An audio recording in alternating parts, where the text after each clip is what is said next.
का निवास है।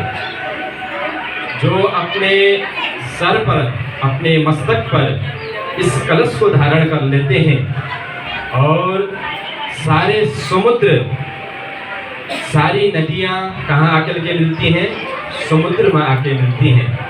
और वह समुद्र में गंगा जी, यमुना जी, सरस्वती जी, कावेरी, कोई भी हमारे यहाँ जो नदियाँ हैं, किसी भी प्रकार से केन प्रकार के साथ वह नदियाँ समुद्र में आके मिलती हैं।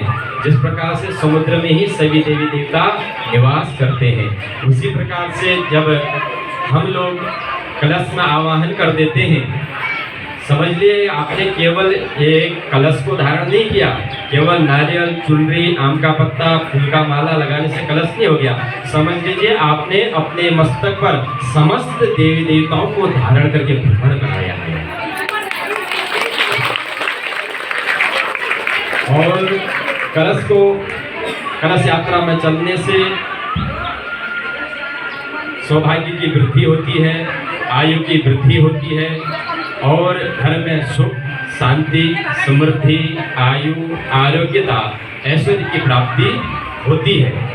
इसलिए आप इसको केवल सामान्य कलश मत समझिए, आज हमारे भाग्यों का उदय हुआ, विशेषकर इस क्षेत्र का उदय हो गया। बोलिए राधे राधे, श्री राधे राधे। इस क्षेत्र का समझ लीजिए अब भाग्य उदय हो गया। भाग्योदयेन बहुजन्म समर्जितेन, जब भाग्य का उदय होता है तब जाकर के क्या सुनने को मिलता है? सत्संगमं च लभते। तब जाकर के भगवान की मंगलमयी कथा सुनने का सौभाग्य प्राप्त हम और आप सब लोगों को प्राप्त होता है। इसलिए ज़्यादा कुछ नहीं कहते हुए आप लोग ठीक 1:45 बजे तक यहाँ पर आ जाइए। हमारे जो संगीतकार हैं, जो म्यूजिशियन हैं, वो ठीक 2 बजे यहाँ पर उपस्थित हो जाएंगे। आपको भगवान के मधुर मधुर भजन भी आपको श्रवण कराएंगे। और श्रोता वही उत्तम है जो वक्ता के पहुँचने से पहले जो श्रोता यहाँ पर पहुँच जाता है, वही श्रोता सर्वश्रेष्ठ माना जाता है।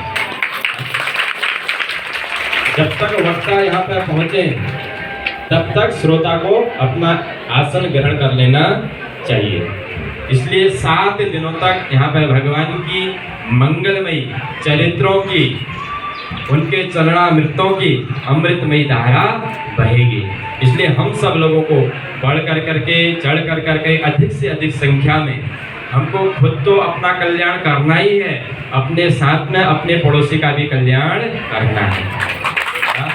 इसलिए जो नहीं आ रहा हो उसको जबरदस्ती आप पकड़ करके लेके आइए। आपका कल्याण तो होना ही है, उसमें कोई संदेह नहीं है।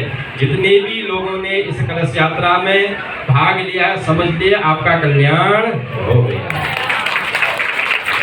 इसलिए आप लोग अधिक से अधिक संख्या में आवें और भगवान की मंगलमयी कथा को श्रवण करेंगे।